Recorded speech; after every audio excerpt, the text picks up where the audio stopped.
이번 시간에는 우리가 사회보험 또는 사회보험 프로그램 중에 첫 번째로 우리가 다루고 있는 것이 국민연금입니다. 그래서 국민연금 제도를 살펴보도록 하겠습니다.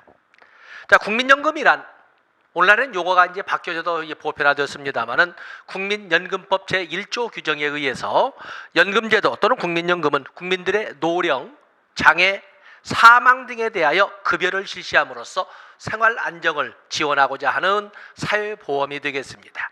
그래서 이 교재에서 노령, 장애, 폐질이라고도 적히고 요즘 이제 폐질이라는 용어가 산재보험법에서 삭제되고 그렇기 때문에 이제 폐질이라는 용어를 잘 쓰지 않습니다. 그래서 장애라고 이렇게 해서 국민연금법에 있는 용어를 통솔하던 이론으로 쓰고 있습니다.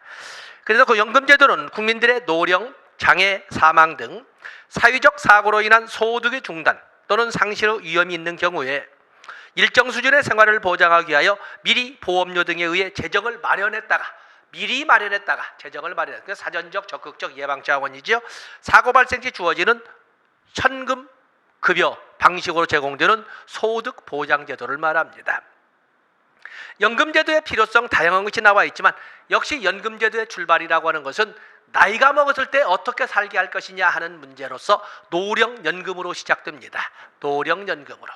그렇기 때문에 우리는 사회보험의 시작 1880년대에 독일 비스마르크 사회보험, 그 중에 세 번째인 1889년에 있었던 노령 폐질연금 제도가 있지 않습니까? 또 그런가 하면은 영국의 복지사에서도 1907년에 노령연금이 이렇게 등장을 하고 미국에서도 역시 마찬가지로 1935년에 사회보장법이 만들어지면서 노령연금법이 만들어지는 것처럼 소위 국민들의 노후 생활을 어떻게 국가가 지원할 것이냐 하는 문제를 가지고 많은 고심을 했다는 걸 알 수가 있습니다. 그렇기 때문에 어쨌든 간에 말이 길어졌습니다만 연금제도의 출발은 노인부양에 있습니다. 그래서 거기 보시면 근대적 연금제도의 출현은 산업화와 깊은 관련이 있다. 산업화는 결국에 가족구조에 인구구조의 변화를 초래해서 국민의 복지에 대한 국가 역할을 증가시켰다. 특히 의학기술의 발달, 산업화 과정도 마찬가지지만 과학의 발달, 산업화의 발달, 또 의학기술의 발달, 생명공학의 발달이라는 것은 인간의 수명을 넓힘으로써 또 산업화의 발달이라는 것은 소위 맞벌이 부부라고 하는 여성들의 돌봄 서비스를 관리하고 있던, 장학이라 하고 있던 여성들의 사회 진출을 그림으로써 돌봄 서비스의 영역을 사각지대로 만들었거든요. 바로 이런 문제를 어떻게 해결할 것이냐 하는 문제. 그래서 2번, 3번, 4번에 나온 것처럼 결국에 노인 부양의 대책으로 등장한 것이 연금제도였다. 근데 우리나라에는 노령뿐만 아니라 장애도 사망도 있지 않습니까? 그것은 본래는 연금제도의 출발은 노인 부양이라는 노령연금으로 시작됐지만 오른쪽에 보면은 다양한 사회 제도나 경제의 변화의 과정에서 사회적 위험의 다변화로 인하여 그에 대한 대책도 필요하게 되었다. 그래서 등장한 것이 장애연금도 있고 사망시 유족연금도 등장하게 된 것이다 라고 이렇게 설명하고 있습니다. 거기 보시면 연금제도의 기본원칙을 언급하고 있는데 연금제도의 기본원칙 또 1번에 보면은 연금제도는 보편적 적용을 위해 연금은 사회보험이 하나지 않습니까? 사회보험은 국가라고 하는 공권력이 법적 강제성을 가지고 이끌어가는 사회보험입니다. 그렇기 때문에 여기는 의무적 판단의 자의적 결정으로 이루어지는 것이 아니라 법적 강제성에 의해서 누구나 가입을 해야 됩니다. 그렇기 때문에 보겠습니다. 1번에 보시면 연금제도는 보편적 적용을 위해 법적 강제성을 가지고 모든 국민을 포함시켜야 된다. 보험이라고 하는 것은 위험에 대한 공동대처라고 하는 본질적 의미가 있는데 만약에 국가가 법적 강제성을 발휘하지 않는다면 위험 발생률이 낮은 사람들은 즉 잘 사는 사람처럼 가난해질 위험 또는 질병에 걸릴 위험, 어떤 사고가 발생할 위험 이런 등이 적은 위험 발생이 적은 사람들은 연금에 가입하지 않게 되거든요. 그러면 위험에 대한 공동분산에는 본질적 의미가 사라지기 때문에 국가가 나서서 법적 강제성을 가지고 모든 국민이 의무적으로 가입하도록 하는 겁니다. 그래서 거기 그 문장을 쓰고 있습니다. 법적 강제성을 가지고 모든 국민을 포함시켜야 된다. 이는 사회보험이 가지는 위험 분산의 효과, 소득 재분배 효과를 극대화하기 위한 가장 기본적 조건이다. 그리고 두 번째도 역시 중요한 내용을 적고 있습니다만은 연금이라고 하는 것은 고소득자는 당연히 고부담해야 되고 그러나 급여를 받을 적에는 낸 거에 비해서는 좀 서운하게 받아가야 되고, 그에 비해서 저소득자는 저부담할 수밖에 없고, 그러나 저부담할 수밖에 없었지만은 받을 적에는 자기가 기여한 거에 비해서는 좀 더 후하게 받아갈 수 있어야 본래의 목적인 사회적 적절성을 충족시킬 수 있다라고 합니다. 바로 이 두 번째 그 말입니다. 연금제도는 원칙적으로 국민의 최저 생활을 보장할 수 있어야 된다. 거기서 수준의 결정은 형평성, 적절성의 문제지만은 어쨌든 실질적 생계 유지는 되도록해야 되는데, 구체적으로 어떻게 한다? 3번으로 이어져서 고소득자는 첫째 줄 끝에 고부담, 그리고 뭐냐면 저소득자는 저부담, 그리고 고소득자는 저급여, 저소득자는 고급여. 이 말은 합쳐서 문장을 바꿔버리면 고소득자 고부담 저급여, 저소득자는 저부담 고급여 방식으로 운영을 해야만이 연금의 사회보험의 본질에 가까운 운영이라고 할 수가 있다. 바로 이 2번을 배경으로 해서 3번으로 설명하고 있는 것이 바로 사회적 적절성이라고 설명하고 있는 것입니다. 그다음에 4번은 여러분들이 읽어보시고, 연금제도의 특성, 당연히 국가 공권력에 의한 법적 강제성의 발록이다. 강제적이다. 그리고 다양한 위험에 대응하기 위한 최저 수준의 소득 보호이다. 최저 수준, 우리는 사회보험이나 공공부조나 최저 수준의 생활보장입니다. 그런데 문제는 똑같은 최저란 말을 쓰고 있지만 최저의 위치가 다르다고 그랬죠. 공공부조는 국가가 어디까지 도와줘야 되냐면 최저 수준의 생활은 이끌어갈 수 있을 만큼 최저 수준까지는 채워줘야 됩니다. 그래서 최저의 위치가 상한선에 있습니다. 그러나 사회보험은 국가가 개입을 해서 도와준다 하더라도, 국가가 개입한다 해도 어디까지 도와줘야 돼? 어디까지 개입을 해야 돼? 아무리 못 도와주어도 최저 수준, 최저 생활 이상으로 도와줘야 돼요. 그렇기 때문에 최저라는 위치가 하한선에 위치하고 있는 거죠. 그런 그 의미를 알아주시면 됩니다. 사회적 개인적 공평성보다는 사회적 적합성에 기초하고 있다. 그 다음에 5번 욕구조사가 없는 욕구조사라고 하는 건 결국엔 자산조사의 개념으로 보는데, 이런 것이 없는 권리로서 지급된다. 6번 중요 표시하시고, 예견된 욕구, 증명된 욕구가 아니라 사실은 사회보험이든 민간보험이든 간에 어떠한 증명된 욕구에 대하여 급여를 제공하는 것이 아니라 이미 사전에 예정된, 추정되는, 예견되는 욕구에 대하여 미리 급여가 결정되어 있는 것입니다. 그렇기 때문에 거기 6번 급여는 예견된 욕구에 기초하고 있다. 거기에 중요 표시하고, 나머지는 여러분들 읽어보시면 됩니다. 다음에 연금제도의 유형을 설명하고 있는데, 자, 연금제도의 유형.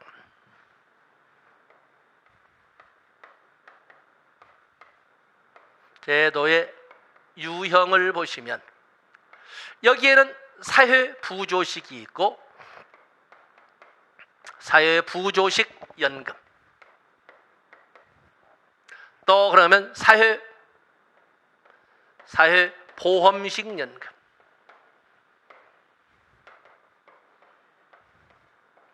그리고 사회수당식 연금.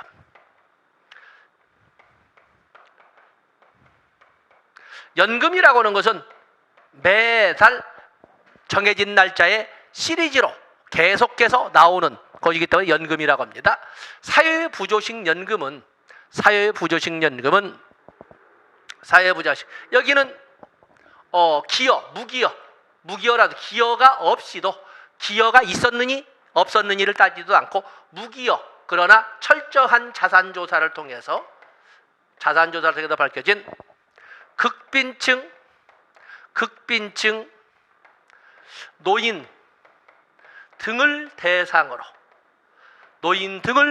운영되는 걸로써 조세를 재원으로 운영하는 방식은 사회부조식 연금이 되겠어요.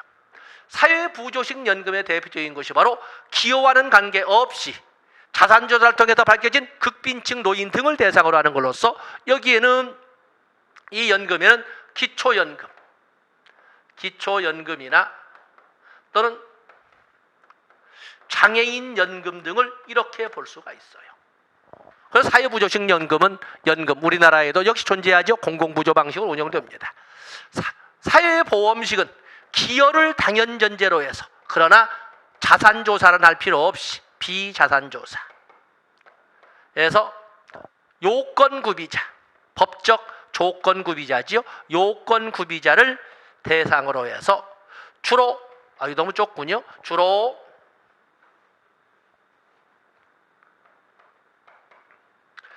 사회보험료를 주된 재원으로 해서 운영하는 것이 사회보험식 연금으로서 여기 사회보험식 연금에는 역시 국민연금을 가지고 이렇게 들어볼 수 있지 않겠습니까? 또 그런가 하면 직영연금도 역시 이와 관련되어서 설명해 볼 수가 있습니다. 그에 비해서 사회수당식 연금은 우리나라에는 존재하지 않습니다만 사회수당식 연금은 기여와는 관계없이 무기여, 그리고 자산조사도 하지 않습니다. 비자산조사, 그리고 일정 조건 구비자라면 누구나 다 지급할 수 있도록 하는 걸로써 여기는 조세를 재원으로, 너무 아래로 내려가서 좀 보이지 모르겠습니다만 조세를 재원으로 운영하는 것은 사회수당식 연금이라고 하는데, 우리나라는 사회보험식 연금인 국민연금과 직영연금을 기준으로, 그리고 사회부조식 연금을 가미한 기초연금과 장애인연금을 가미한 방식을 쓰고 있다는 것을 여러분들이 알아주시면 됩니다. 그래서 거기 1번, 2번, 3번을 쭉 설명을 했습니다. 그 다음에 연금의 분류, 연금 제도의 분류를 이렇게 보면은, 사실 여기 같이 쓰겠는 번호가 너무 길어서 여기에는 기여에 따라서 기여연금과 무기여연금으로 나눠볼 수가 있습니다. 그래서 매달 정해진 날짜에 이렇게 현금이 지급되는 것 중에 기여를 전제로 하는 연금에는 국민연금, 직영연금 다 아시는 거죠. 그에 의해서 기여와는 관계없이 운영되는 것은 기초연금, 장애인연금, 연금 등을 이렇게 들어볼 수가 있습니다. 또 그런가 하면 그 밑에 뭐가 적어 있습니까? 거기에 보면은 소득연계에서 소득비례연금과 정액연금으로 소득비례연금과 정액연금으로 이렇게 분류할 수도 있는데, 소득비례연금, 소득이 많은 사람들은 많이 기여하도록 하고, 기여를 많이 한 만큼 많이 받아가도록 하는, 물론 정비례는 아니지만 이렇게 하는 걸로서는 역시 국민연금과 4대 직영연금, 그리고 정액연금에 가까운 곳은 역시 기초연금과 2019년도 30만 원까지 기초연금과 장애인연금을 이렇게 들어볼 수가 있습니다. 그런가 하면 또 연금을 분류를 할 적에 확정 급여식이 있고 확정 기여식이 있지 않습니까? 확정 급여식 연금과 확정 기여식 연금이 있는데, 확정 기여식 연금은 2029년부터 이렇게 시행되지 않습니까? 왜냐하면 앞에 기본연금액을 계산하는 공식의 비례상수 1.2가 확정되는 것은 2029년 아니겠습니까? 그 때문에 2029년부터는 확정 기여식이지만 현재는 우리나라 국민연금은 현재의 입장은 확정 급여식에 가깝다라고 이렇게 설명하고 있는 것입니다. 그럼 지면상 그만 쓰겠습니다만, 운용 방식에 따라서는 적립 방식, 그리고 부과 방식, 수정 적립 방식인데, 우리나라는 수정 적립 방식에 가깝다라고 이렇게 설명하고 있지 않습니까? 수정 적립 방식. 거기에 보면 적립 방식이라고 하는 것은, 현재의 소득을 일부는 현재 생활을 위하여 소비하고, 일부는 미래 생활을 위하여 저축하는, 세이브하는 이 방식을 우리는 적립 방식이라고 합니다. 현재 우리나라는 적립 방식으로 오는데 약간 변형된 적립 방식이라 해서 세 번째 수정 적립 방식으로 언급을 하고 있습니다만은 이렇게 이 적립 방식 이 보면은 성립 방식은 두 번째 현재 근로세대는 임금을 통해 스스로를 부양하고 현재 생활을 위하여 콘숨 소비하고 퇴직 후 생활 보장을 위하여 현재 생산물의 일부를 저축하는 미래를 대비하기 위한 세이브를 하는 이런 방식으로 운영하는 것을 바로 적립 방식이라고 합니다. 그렇기 때문에 같은 세대 내에서 서로 사회적 적절성을 반영해서 나누어 갖는 방식이기 때문에 세대 내라고 하죠. 세대 내 재분배 효과가 크다라고 설명하고 있는 것입니다. 때문에 이 보면 적립 방식은 피보험자가 근로기간 동안에 만약 돈을 버는 동안에 기여한 보험료를 주된 재원으로 해서 기금으로 형성해서 운영한다는 특징을 가지고 있다. 그래서 세대 내 재분배 페이지 넘어가시죠. 세대 간 공평성이나 또는 개인별 세대 간 공평성이나 개인별 공평성을 특징으로 하지만 싸놓기만 하면 썩어 들어가는 것도 있기 때문에 바로 장기적인 재정 추계 능력을 필요로 한다라는 것을 설명하고 있습니다. 또 쌓아놓기만 하다 보니까 인플레이션 대책이 좀 취약하다는 비판을 받는다. 공공성, 안정성, 수익성에 의거하고 있다. 이런 단어들을 봐주시면 됩니다. 그에 비해서 부가 방식이라고 하는 것은 현재 근로세대의 소득을 일부는 현재 내 생활을 위하여 소비하고 일부는 또 역시 현재 노인 세대의 생활비로 내놓도록 되어 있는 것을 부가 방식이라고 합니다. 그 때문에 이 부가 방식은 젊은 세대의 집단적 노인 부양이라는 의미를 쓰면서 젊은 세대의 집단적 노인 부양이라는 의미로 세대 간 재분배 효과가 높다고 설명을 합니다. 그죠? 그래서 세대 간 디귿번에 보시면 집단적 노인 부양이라는 말을 썼죠. 또 그러면 또 장점 겸 특징으로서 부가 방식은 도입과 동시에 즉각 시행이 가능하고 도입과 동시에 완전 지불이 가능하다는 특징을 가지고 있습니다. 왜냐하면 현 근로세대의 바로 화폐 가치가 인플레이션 대책이 반영된 화폐 가치의 소득에서 일부를 정해진 대로 자기 통장으로 이체받으면 되기 때문에 도입과 동시에 즉각 시행이 가능하고 도입과 동시에 완전 지불이 가능하다. 인플레이션 대책이 준비된 거나 다름없다. 이렇게 설명하는 것이 바로 거기 리일번에 적어놨습니다. 근데 문제점은 인구학적 변동에 취약하다라는 것을 우리가 부정할 수가 없습니다. 그다음에 현재 우리나라가 운영하고 있는 것은 우리나라 국민제도에서 수정 적립 방식이 있죠. 처음에는 처부담 고급여로 이렇게 유인을 했다가 서서히 세월이 지나면서 부담액은 내려가면서 급여액은 줄여가는 방식으로 현재 우리가 운영하고 있거든요. 처음에는 우리가 국민연금의 기초연금 비례상수가 2.4였어요. 그것이 줄어서 2028년에는 1.2가 완성이 되는 거거든요. 1.2. 때문에 그 비례상수가 줄어든다는 것은 내는 돈은 인플레이션 가치를 반영해서 보험료는 기여액은 더 높여가면서 준다는 돈은 비례상수에 의해서 계속 낮춰가는 이런 방식이기 때문에 적립 방식은 내 돈 내서 내가 모아놨다가 쓰는 것은 알겠지만 수정 적립 방식이라고 설명하고 있는 것입니다.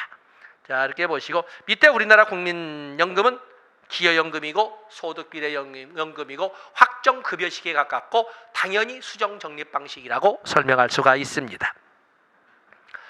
다음에 우리나라 국민연금 제도의 개관을 쭉 설명을 했는데 우리나라 거기 1번에 2번 국민연금 제도는 물론 이것은 자세한 것은 법제론에 가서 또 한번 다뤄주겠습니다만 국민 모두의 노령, 장애, 사망에 대하여 그 연금을 지급함으로써 이렇게 되어 있죠. 때문에 이 국민연금법에서 또는 국민연금 정책에서 사회적 위험으로 열거하고 있는 것은 노령, 장애, 사망 세 가지라는 것을 알아주시고 그리고 뭘 지급하는 거예요? 현금 급여로 제공되는 소득 보장 방식이라는 것을 여러분들이 알아주시면 됩니다. 자, 국민연금 제도의 필요성 이미 앞에서 본 것처럼 연금 제도의 도입의 배경은 역시 첫 출발은 노인 세대의 노인 부양의 문제로 등장했던 거죠. 그러다가 사회적 위험이 다양화되면서 장애연금도 등장하고 유족연금도 등장했다라고 합니다. 때문에 연금제도의 필요성은 영순위는 노령 인구의 급속한 증가, 노인 부양의식의 상대적 약화, 그리고 사유적 위험이, 바로 사유적 위험의 증대 때문에 등장한 것이 장애연금과 유족연금이라는 것을 알아주시면 됩니다. 그다음에 국민연금 제도의 기능을 보시면 소득 보장 기능, 소득 재분배 기능, 그죠? 소득 보장, 또 소득 재분배, 그리고 인플레이션 대책이 마련되어 있다. 그래서 매년 전국 소비자 물가 변동률을 반영해서 가치를 보전을 해주거든요. 그렇기 때문에 국민연금 급여액의 실질 가치가 보장되고 있다. 이런 기능을 같이 봐주시면 됩니다. 다음에 국민연금 제도의 변천 과정이 있는데 738688, 738688에서 연금의 변천, 국민연금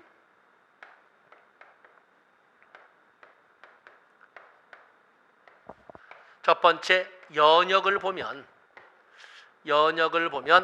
73868, 738688, 98, 9899인데 738688, 98 이렇게 738688, 98. 73년도에는 유신치하죠. 73년도에는 국민복지연금법이라고 하는 연금 관련 최초의 법이 있었었다.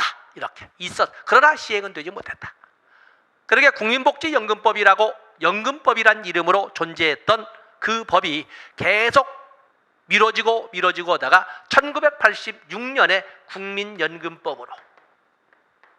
연금법으로 제정이 되고, 그리고 국민연금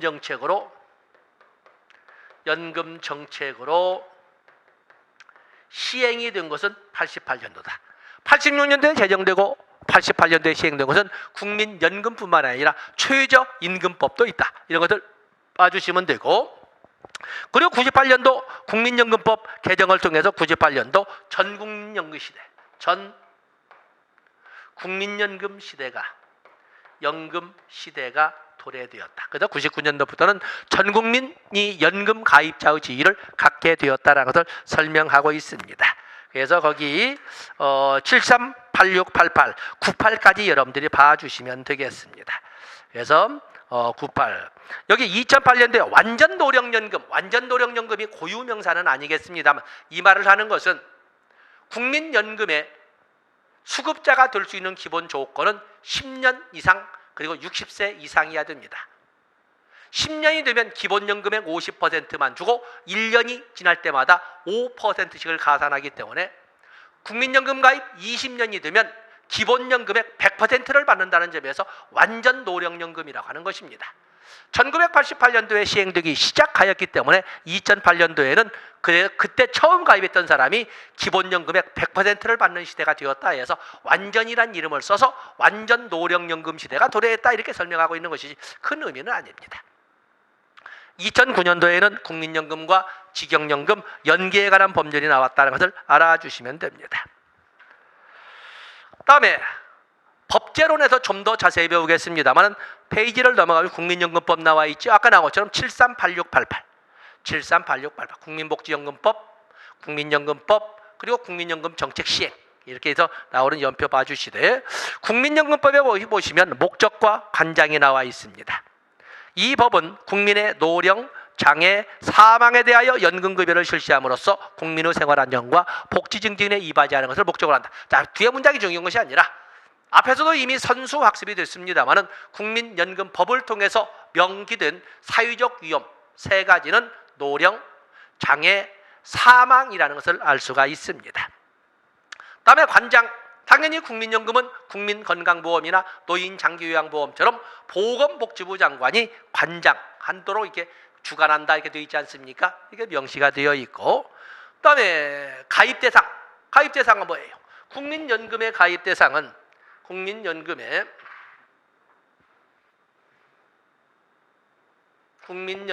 분석, 국민연금제도의 분석을 보면 첫 번째가 누구를 대상으로 하느냐. 여기를 보면 국내에 거주하는 18세 이상 60세 미만, 그리고 국적요건 국민이라는 것이 들어있지 않습니까? 때문에 여기 거주 요건, 국내에 거주하는 요건, 인구학적 조건의 연령 요건, 그리고 국적 요건, 이 세 가지 요건을 가지고 원칙, 대상의 원칙을 설명했습니다. 만약에 국외로 이주했다든지 아니면 거주하는 것이 사망을 했다든지 아니면 60세가 넘었다든지 국적을 상실했다든지 그러면 바로 여기에는 자격 상실이 되겠습니다. 자격 상실이 되는 거죠. 그래서 대상, 그래서 국내에 거주하는 국민, 거주 요건과 국적 요건과 그리고 인구학적 조건 중에 연령 조건 18세 이상 60세 미만을 원칙으로 한다. 예외도 있다. 6가지가 있죠. 그래서 국내에 거주하는 국민으로서 18세 이상 60세 미만이도 불구하고 다른 법에 적용을 받는 4개의 직영연금 가입자, 가입권. 그래서 나오는 공무원연금, 군인연금, 사립학교 교직원연금, 그리고 별정우체국 직원연금의 이런 그 연금을 여기에 적용을 받는 이 4가지 직역 영역에 대해서는 제외가 되고, 그리고 이미 60세 미만이도 불구하고 이미 연금을 받고 있는 조기 노령연금 수급자나 아니면 특수직종 근로자는 역시 이미 연금을 받기 때문에 적용 제외가 되지만 원칙은 이렇게 되어 있습니다. 가입자의 종류에는 4종이 있지 않습니까? 가입자의 종류에는 사업장 가입자, 지역 가입자, 의무 가입자, 의무 계속 가입자가 있다. 이거 다 알고 있습니다. 다음에 거기에 보면 국민연금공단을 가지고 설명도 하고 있습니다만 그게 종류가 무엇을 급여로 할 것인가, 무엇을 급여로 할 것이냐라고 할 적에 여기는 현금급여로 제공되는 소득보장제도죠. 현금소득. 바로 이 현금급여로 제공되는 명부에는 노령연금, 장애연금, 유종연금, 그리고 반환일시금이 있다.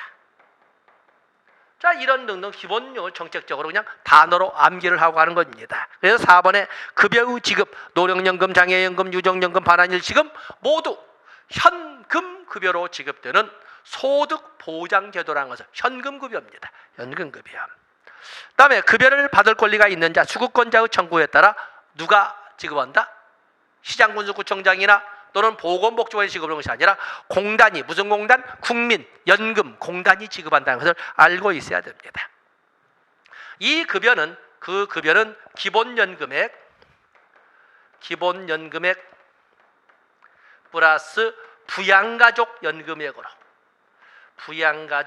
연금액으로 이렇게 해서 지급을 한다는 것을 알아주시면 됩니다. 다른 것도 많지만 이 정도 보겠습니다. 다음에 오른쪽으로 가서 보시면 우리가 연금을 통해서 풍족한 삶을 살 수 있겠는가라는 것은 너무 사치스러운 질문이 될 수가 있습니다. 아니면 안정된 삶을 살 수 있는가에 대해서도 모든 국민이 고개를 끄덕거리지는 않습니다. 그러면은 적어도 최소한의 생활은 유지할 수 있겠는가에 대해서는 거기에 대해서는 어느 정도 동의를 하고 있습니다.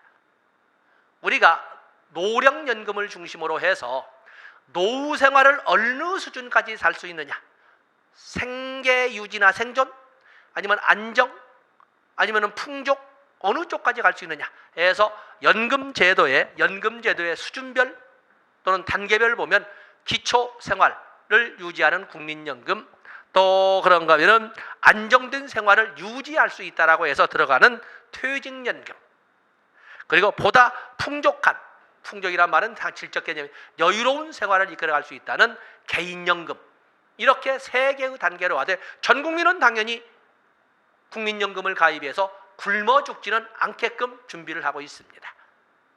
그러나 좀 더 안정된 삶을, 어떠한 경기 변동에도 좀 안정이란 단어를 같이 가지고 가기 위해서 많은 사람들은 퇴직연금을 통해서 그 안정이란 단어를 흡수하려고 합니다.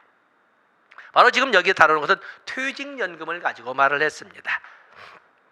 거기 보면 퇴직연금 제도는 근로자의 노후 소득 보장과 생활 안정을 위해서 일을 하는 재직기간 중 퇴직금을 외부의 금융기관에 적립하고 이를 운영하여, 이를 누가 운영하냐, 회사가 운영하느냐 아니면 근로자 본인이 운영하냐에 따라 다르겠습니다만 어쨌든 그 퇴직금을 외부 금융기관에 적립하고 이를 운영하여 향후 퇴직 시 연금이나 일시금으로 지급하도록 1년의 기업복지제도, 우리가 정책상 급여의 용어로 본다면 여기는 민간 재원을 가지고 말하고 있는 거죠. 이것을 말하는데 여기에는 특히 세 가지로 나눠볼 수가 있다. 세 번에 확정급여형, 퇴직연금에는 확정급여형 연금과 확정기여형 연금과 개인형이 있다. 자, 거기 보시면 그림은 여러분들이 해서 보시고 1층 보장, 2층 보장, 3층 보장으로 연금 구조가 우리나라도 역시 퇴직연금제도 있고 개인연금제도도 많은 금융기관에서 이렇게 유도하고 있습니다. 그래서 적용을 하고 있는데 먼저 확정급여식 퇴직연금이라고 하는 것은 확정급여식 정의된 어떤 수익성을 가지고 확정급여식 퇴직연금제도는 퇴직할 때 근무 기간과 평균 임금에 의해 사전적으로 얼마를 퇴직할 때 받을 수 있다가 정해져 있는 것은 확정급여식 퇴직연금이 되겠습니다. 여기는 확정급여식 퇴직연금은 사용자가 적립금을 직접 운용하기 때문에 확정급여식 퇴직연금 두 번째 보면 사용자가 회사 측에서 적립금을 직접 운용하기 때문에 운용 결과에 따라 사용자가 납입해야 될 부담금 수준이 달라질 수가 있다. 그렇죠? 그래서 확정급여식 퇴직연금은 금융기관의 퇴직금을 적립하는 것은 똑같지만 누가 운영하는 거예요? 바로 사용자가 운영하는 거예요. 다음에 페이지를 넘어가 보시면 확정기여식 퇴직연금제도가 있습니다. 확정기여식 퇴직연금은 사용자가 매년 근로자의 연간 임금의 12분의 1, 매년 근로자의 연간 임금의 12분의 1, 만약 연봉의 12분의 1 이상을 부담금으로 납부하고 근로자가 적립금의 운용 방식을 결정을 여기는 운용을 누가 하는 거예요? 바로 근로자가 하는 거예요. 확정급여식은 사용자가 양자는 모두 금융기관에 적립금을 적립해 놓는다는 똑같지만은 그 운영을 누가 한다? 확정급여식은 사용자가 하는 것이고 확정기여식은 근로자가 하는 것입니다. 그래서 거기 연간 임금을 2분의 1 부담금으로 납부하고 근로자가 적립금의 운영 방식을 결정하는 제도를 확정기여식이라고 한다. 그래서 거기에 보면 여러 가지 자세한 설명을 하고 있습니다만 4번의 확정기여식 퇴직연금 제도에서는 근로자는 얼마를 받냐면 사용자가 납입한 부담금과 운용손익을 최종급여로 지급받게 된다. 확정기여식 퇴직연금 제도의 투자 위험에 대해서는 그 책임을 누가 진다? 바로 운영자인 근로자 본인이 져야 된다라는 것이 확정기여식이 되겠습니다. 그런가 하면 개인형 퇴직연금 제도는 근로자가 퇴직하거나 직장을 옮길 때 받은 퇴직금을 자기 명의의 퇴직계좌로 적립하여 연후, 연금 등 노후자금으로 활용할 수 있도록 하는 제도를 개인형 퇴직연금 제도라고 합니다. 요즘처럼 평생 직장이란 용어가 없어져서 여러 회사를 이렇게 거쳐가게 되는 보편적 흐름 속에서 자신의 노후 생활을 위한 퇴직연금 운용을